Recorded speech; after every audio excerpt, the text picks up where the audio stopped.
여러분 혹시 방관자 효과라는 말을 들어보셨습니까?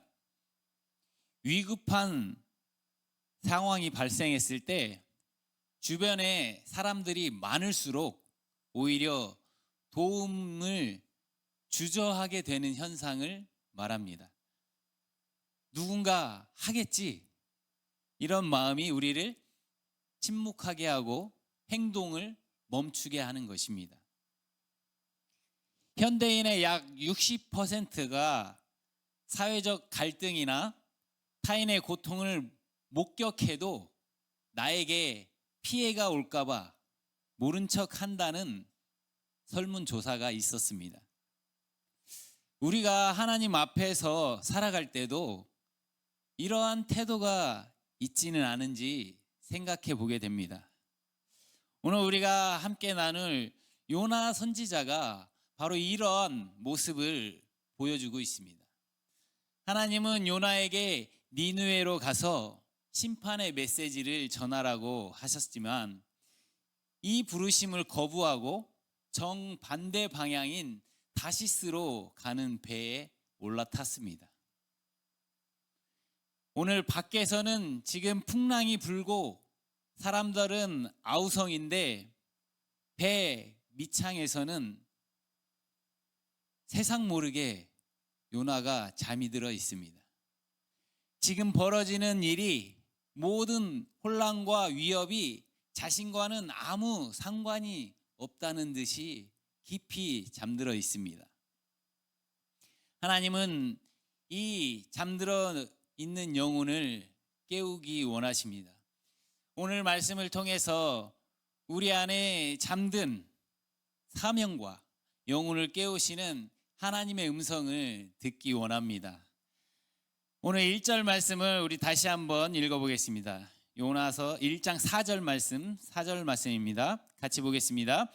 그러나 여호와께서 큰 바람을 바다로 내던지셨고 큰 폭풍이 바다에 일었다. 배가 부서질 판국이었다. 우리가 지난 시간에 1절부터 3절까지를 나누었는데 여기에 보면 요나가 모든 행동의 중심에 있었습니다. 요나가 일어났고 요나가 내려갔고 요나가 배에 올라탔습니다. 요나가 모든 것을 선택하고 결정하는 것처럼 보였습니다. 그런데 4절에서 그러나 여호와께서라는 단어가 나오면서 모든 흐름이 바뀌고 있습니다. 이 그러나가 모든 상황을 바꿔놓았습니다. 요나가 그러나 나는 다시스로 가겠다 이렇게 말했는데 하나님은 그러나 내가 개입하겠다 말씀하고 계십니다. 인간의 계획이 아무리 치밀해도 아무리 철저해도 인간의 의지가 아무리 강해도 최종적인 주도권은 하나님께 있습니다. 하나님은 침묵하지 않으시고 큰 바람을, 큰 폭풍을 바다 위에 던지셔서 요나의 삶에 개입하셨습니다. 방금 읽었던 4절에 보면 던지셨다라는 표현이 있습니다. 이 단어는 일반적으로 창이나 칼을 목표물을 향해서 던졌을 때 사용하는 단어입니다. 그러니까 의도적인 행동을 나타내는 것입니다. 칼이나 창을 정확한 목표를 향해 집어 던지는 것입니다. 큰 폭풍은 기상 악화나 우연한 사건이 아니라 하나님께서 의도적으로 정확한 목표를 향해 던지신 것입니다. 하나님께서 처음부터 폭풍을 요나에게 던지진 않았을 것입니다. 양심의 소리를 통해서, 마음의 찔림을 통해서, 주변의 상황을 통해서 말씀하셨을 것입니다. 그럼에도 불구하고 요나는 그 부르심을, 그 소리를 뿌리쳤습니다. 결국 하나님은 요나라는 목표를 향해서 폭풍을 정확하게 던지신 것입니다. 우리가 아는 것처럼 성경의 여러 곳에서 하나님의 이 자연을 사용하시는 것을 볼 수 있습니다. 바람도 파도도 나중에 등장하는 물고기도 하나님의 목적에 따라 움직입니다. 모든 자연이 하나님의 도구가 되어서 그분께 순종하고 있습니다. 그런데 요나만 지금 다르게 움직이고 있습니다. 우리가 생각하는 모든 일들조차 하나님의 주권 아래에 있습니다. 하나님께서 자신의 뜻을 이루기 위해서 자연을 사용하시고 환경을 바꾸십니다. 그 폭풍은 요나를 멈추게 하려는 하나님의 강력한 메시지였습니다. 이 폭풍을 바라보는 관점은 누구냐에 따라서 달라질 수 있습니다. 선원들에게 이 폭풍은 죽음의 공포와 재앙이었습니다. 그들의 삶과 재산을 빼앗아가는 무서운 심판처럼 보였습니다.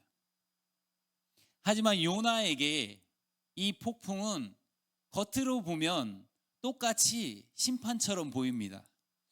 불순종한 선지자를 향한 하나님의 징계처럼 보입니다.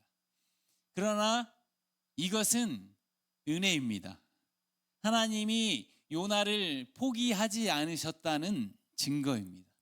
하나님이 여전히 그를 붙들고 계시다는 증거입니다. 만약에 이 폭풍이 없었다면 요나는 다시스에 도착했을 것입니다. 폭풍은 요나가 가던 길을 멈추게 했습니다. 그리고 그 멈춤이 회복의 시작이었습니다. 우리도 고난이 오면 하나님이 나를 벌하신다고만 생각하며 절망합니다. 그러나 폭풍이 없었다면 우리가 지금 이 자리에 있을지 확신할 수 없습니다. 폭풍은 하나님이 없다는 증거가 아니라 하나님이 나를 붙잡고 계시다는 증거입니다. 하나님은 우리가 잘못된 길로 가고 있을 때 폭풍을 허락하십니다. 그것은 우리를 파괴하려는 것이 아니라 우리가 파괴되는 것을 막으려는 것입니다. 폭풍이 목적 없이 던져지는 것이 아닙니다. 하나님에게는 우연이 없습니다. 하나님이 허락하지 않은 폭풍은 불지 않습니다. 만약 지금 폭풍이 우리를 멈추게 했다면 그 멈춤의 자리에서 내가 고집하는 다시스가 어디인지 우리가 돌아봐야 할 것입니다. 폭풍 소리보다 더 큰 하나님의 사랑의 음성을 듣고 그 자리에 멈추어 하나님께 돌이키는 은혜가 있기를 원합니다. 이 폭풍 앞에서 사람들은 반응이 갈리고 있습니다. 어떤 사람은 깨어서 부르짖고 있는데 어떤 사람은 깊이 잠들어서 침묵하고 있습니다. 5절과 6절에서 이방인 선원들과 선지자의 요나의 반응이 나오고 있는데 우리가 예상한 것과는 정반대의 반응이 나오고 있습니다. 우리 먼저 5절 말씀을 같이 한번 보겠습니다. 벳사람들은 두려움에 떨면서 저마다 섬기는 신들에게 도와달라고 외쳤다. 배에 실어둔 화물을 바다로 내던졌다. 그만큼이라도 가볍게 하려 한 것이다. 그때 요나는 배의 맨 밑바닥 구석에 내려가 있었다. 누워서 잠에 골아 떨어져 있었다. 폭풍이 일어나자 선원들은 즉각적인 반응을 보였습니다. 두려움에 떨었습니다. 이 폭풍은 자연적인 기상 현상이 아니라 누군가 어떤 의도를 가지고 보낸 것을 감지했습니다. 많은 항해를 하고 여러 폭풍을 경험한 선원들이었을 것입니다. 이번 폭풍의 두려움은 단순한 공포가 아니라 인간이 통제할 수 없는 신적인 힘 앞에서 느끼는 그런 두려움이었습니다. 비록 그들이 참 하나님을 알지 못했지만 이 거대한 폭풍 너머에 초자연적인 존재의 손길을 감지한 것입니다. 그들이 즉시 부르짖었습니다. 그 대상이 비록 우상이었을지라도 인간의 한계를 인정하고 초월적인 존재에게 부르짖은 것입니다. 위기 앞에 선 인간의 영적인 본능이 나온 것입니다. 부르짖으며 기도만 한 것이 아니라 그들은 행동했습니다. 폭풍이 몰아치자 배를 가볍게 하려고 짐을 바다에 던졌습니다. 그들의 생계 수단이었을 그 짐들을 포기하는데 주저하지 않았습니다. 하나님을 모르는 이방인들은 지금 위기를 감지했고 두려워할 줄 알고 살기 위해서 부르짖고 행동했습니다. 그러나 마땅히 깨어 있어야 할 요나는 의식불명의 상태에 빠져 있습니다. 선원들이 사투를 벌이는 동안 요나는 어디에 있었습니까? 그는 배 밑층에 가장 깊은 곳으로 내려가 누워 있었습니다. 하나님으로부터 더 먼 곳으로, 더 어두운 곳으로, 누구의 눈에 띄지 않는 곳으로도 자신을 숨기려고 한 것입니다. 배 위에서는 비명과 통곡 소리, 파도 소리가 가득한데 생존을 위해서 필사적으로 움직이고 있는데 요나는 그 배 밑바닥에서 깊은 잠에 빠져 있었습니다. 폭풍이 몰아치고 배가 부서질 것 같고 사람들이 비명을 지르는데 요나의 반응은 아무런 요동함이 없었습니다. 이 정도면 혼수 상태입니다. 완전히 의식을 잃었습니다. 이것이 어떻게 가능합니까? 육체적으로는 불가능합니다. 생명의 위협이 닥친 그 폭풍 속에서 잠을 잘 수 있다는 것은 불가능에 가깝습니다. 이것은 요나의 몸이 아니라 그의 영혼이 마비되어 있음을 상징적으로 보여주는 장면입니다. 진짜 문제는 밖에서 몰아치는 폭풍이 아니라 폭풍 안에서도 아무것도 느끼지 못하는 영혼입니다. 하나님께서 환경을 뒤흔드시는데도 사람의 비명을 통해서라도 깨우시는데 아무 반응이 없는 상태, 영적인 혼수 상태, 이것이 요나의 모습입니다. 선지자로서 마땅히 세상의 고통에 귀를 기울이고 하나님의 음성을 분별해야 하는데 그렇지 못한 요나의 모습을 보여주고 있습니다. 요나는 지금 아무 소리도 듣지 못하는 상태에 빠져 있습니다. 결국 견디다 못한 선장이 요나에게 다가와서 6절 말씀에서 이렇게 외치고 있습니다. 어쩌자고 손님은 잠에 골아 떨어져 있는 것이요. 일어나시오. 손님이 섬기는 신을 소리쳐 불러보시오. 어쩌면 그 신이 우리를 생각해 주실 것이요. 그러면 우리가 목숨을 잃지 않을 것이요. 기가 막힌 상황 아닙니까? 원래는 선지자가 풍랑 속에서 세상을 향해 두려워하지 말라고 외쳐야 하는데 지금 선지자와 이방인의 역할이 완전히 뒤바뀌어 버렸습니다. 마땅히 깨어 기도해야 할 선지자는 입을 닫고 죽은 듯이 잠들어 있고 하나님을 모르는 불신자가 오히려 왜 기도하지 않냐고, 왜 잠만 자냐고 그들을 흔들어 깨우고 있습니다. 앞에서 말한 것처럼 현대인의 60%가 타인의 고통을 방관한다고 하지만 우리 그리스도인은 그 60%에 포함돼서는 안 될 사람들입니다. 지금 내 삶이 평온하다고 안전한 것이 아닙니다. 밖에서는 폭풍이 불고 있고 우리가 탄 배는 세상의 가치관 속에 깨어지기 일보 직전입니다. 나 혼자 잠들면 끝이 아닙니다.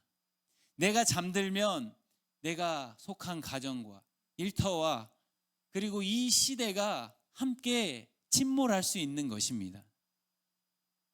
하나님께서 오늘 우리를 흔드십니다. 폭풍으로 흔드시고 세상의 날카로운 비판으로 흔드십니다. 그 흔드심은 우리를 죽이려는 채찍이 아니라 다시 사명의 자리로 부르심은 하나님의 초대입니다. 하나님의 사람이 세상으로부터 왜 자고 있느냐고, 왜 기도하지 않느냐고 이런 소리를 듣는 것만큼 수치스러운 일은 없을 것입니다. 요나의 잠은 개인의 휴식 정도가 아니라 세상을 향한 하나님의 통로를 막아버리는 것입니다. 깊은 잠에서 깨어나야 합니다. 나를 통해 이 배가 살고 이 세상이 살 수 있도록 다시 기도의 무릎을 세워야 합니다. 이방인 선원들은 폭풍 속에서 깨어 부르짖고 행동했지만 상황은 전혀 나아지지 않았습니다. 그들의 인간적인 노력과 우상에게 드리는 기도가 모두 실패했을 때 이 폭풍이 자연재해가 아니라는 것을 분명히 깨달았습니다. 그래서 그들이 이 폭풍의 원인이 누구 때문인지 알기 위해서 제비를 뽑았습니다. 우리 7절 말씀 같이 한번 보겠습니다. 1장 7절 말씀입니다. 사람들은 서로 이런 말을 주고받았다. 자, 제비를 뽑아 알아봅시다. 누구 때문에 이런 불행한 일이 우리에게 닥쳤는지. 그러고는 제비를 뽑았는데 요나가 뽑혔다. 겉으로 보면 제비 뽑기는 운에 맡기는 확률적인 게임으로 보입니다. 그런데 여기에는 하나님의 섭리가 있습니다. 고대 근동 문화에서 제비 뽑기는 신의 뜻을 구하는 일반적인 방법이었습니다. 그들은 자신이 섬기는 신 중에서 누가 노했는지 혹은 어떤 숨겨진 죄가 있는지 이 죄악을 누가 초래했는지 알기 위해서 신적인 판단을 요청한 것입니다. 성경에서도 제비 뽑기를 하나님의 주권이 개입되는 통로로 인정하고 있습니다. 잠언 16장 33절 말씀에서 이렇게 기록하고 있습니다. 품으로 제비가 던져지지만 여호와께로부터 나오는 거야. 모든 결정은. 이 제비 뽑기의 결과가 우연이 아니라 하나님의 결정임을 말해주고 있습니다. 하나님은 우리가 통제할 수 없는 상황과 우연처럼 보이는 사건들을 통해서도 감추어진 진실을 드러내시고 자신의 계획을 이루어 가십니다. 선원들의 제비를 뽑는 행위는 인간적인 결정이었는지 모르지만 제비가 정확하게 요나를 지목한 것은 우연이 아닙니다. 제비가 요나에게 뽑힌 순간 폭풍의 원인은 명확해졌습니다. 폭풍이 일어난 중심에는 요나가 있었습니다. 이렇게 폭풍의 원인이 요나라는 것이 드러나자 선원들이 8절에서 질문을 쏟아냈습니다. 우리 8절을 같이 한번 보겠습니다. 8절입니다. 그들이 요나에게 말했다. 우리한테 말 좀 해보시오. 누구 때문에 이런 불행한 일이 우리에게 닥친 것이오? 그대 하는 일이 무엇이오? 어디서 온 것이오? 어느 땅 사람이오? 어느 나라 백성이오? 그대는 이 질문들은 단순히 신상 조사를 하는 것이 아닙니다. 폭풍 한가운데에서 이방인을 통해 하나님께서 질문하시는 것입니다.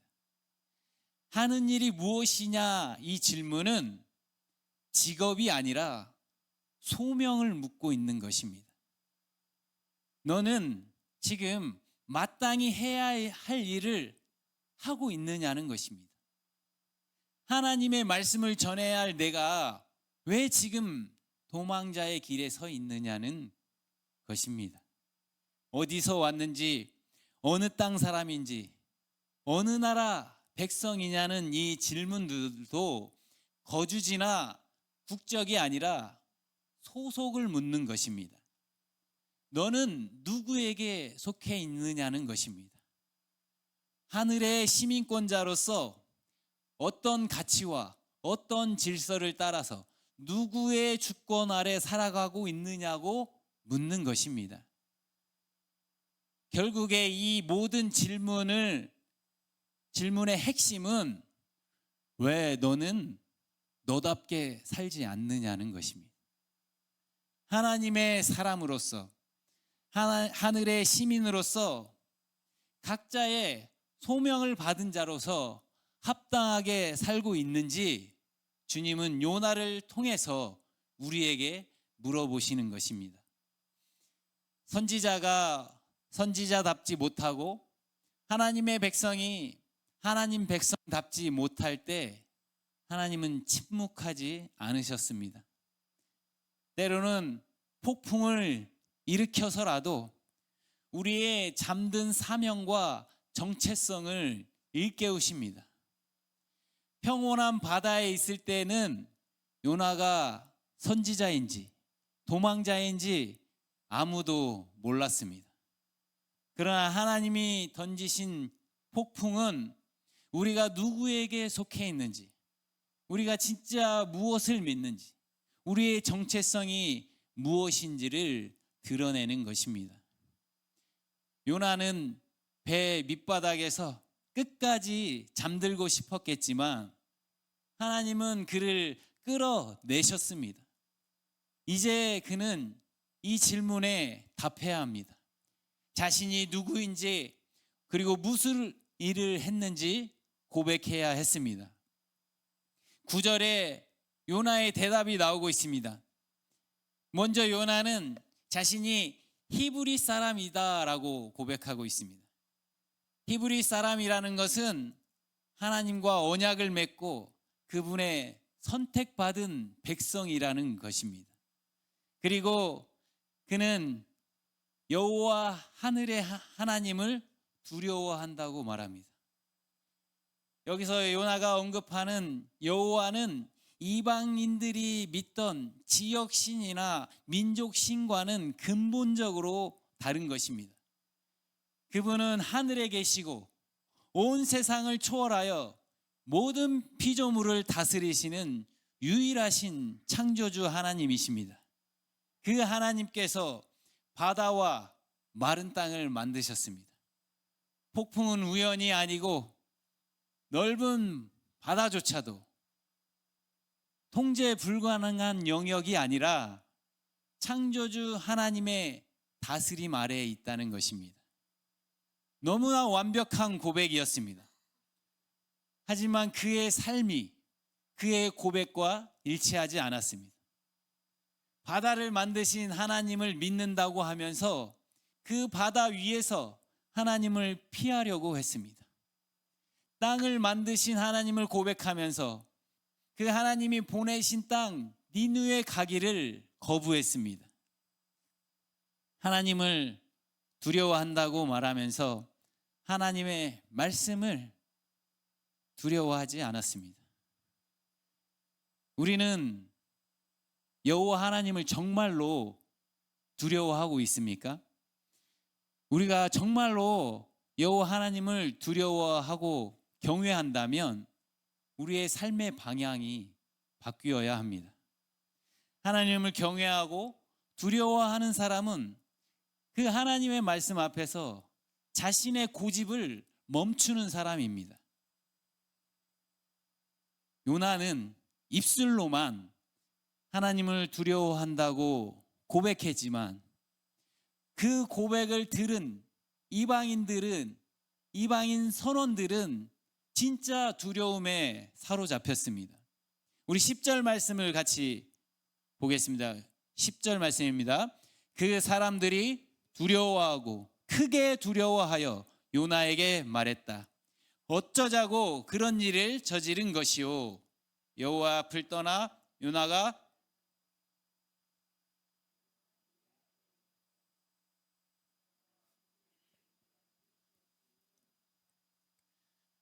같이 읽고 계신 거죠? 저만 읽는 것 같네요.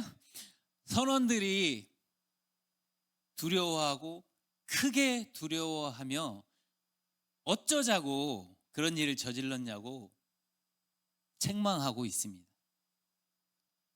그들의 이제 두려워하는 대상이 바뀌었습니다. 처음에는 거센 폭풍이 두려웠습니다. 그러나 이제는 그 폭풍을 던지신, 명령하신 폭풍 너머에 계신 그 하나님을 두려워하게 된 것입니다. 이 두려움은 14절부터 16절에 보면 그들로 하여금 하나님께 부르짖게 만들고 희생 제물을 드리게 하고 서원을 하게 만들었습니다. 요나의 불순종으로 시작된 폭풍이었지만 하나님 그 폭풍을 통해서 이방인들이 하나님을 알게 하셨습니다. 하나님은 우리의 순종만이 아니라 우리의 불순종조차도 사용하셔서 하나님의 뜻을 한치의 오차도 없이 반드시 이루어 가십니다. 하나님의 계획은 인간의 실패로 중단되지 않습니다. 하나님의 계획은 인간의 어떠함에 따라서 성공하거나 실패하는 것이 아닙니다. 선지자가 침묵하면 길가에 돌들을 들어서라도 하나님의 영광을 외치게 할 것입니다. 선지자가 길을 벗어나면 나귀의 입을 열어서라도 갈 길을 가르치시는 분입니다. 인간이 거역하면 거센 폭풍을 던져서라도 자신의 뜻을 이루어 가십니다. 우리가 지금 인생의 폭풍 속에 있고 우리의 실수나 잘못으로 인해 막다른 길에 있을지라도 하나님의 계획은 절대로 실패하지 않습니다. 하나님은 나의 깨어진 그 실패의 조각들을 모아서 여전히 하나님의 역사를 완성해 가시는 분이십니다. 이제 곧 성탄입니다. 우리가 맞이할 성탄은 무엇입니까? 하나님께서 우리를 포기하지 않으시고 폭풍 속에 잠든 우리를 깨우러 직접 낮은 곳으로 내려오신 사건입니다. 요나는 피하기 위해서 내려갔지만 예수님은 우리를 살리기 위해서 오셨습니다.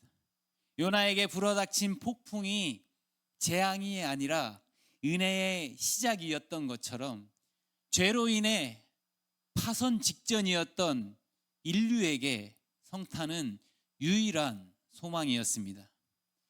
선장이 잠든 요나를 흔들어 깨웠듯이 성탄의 소식은 잠든 우리의 영혼을 깨우는 하나님의 외침입니다.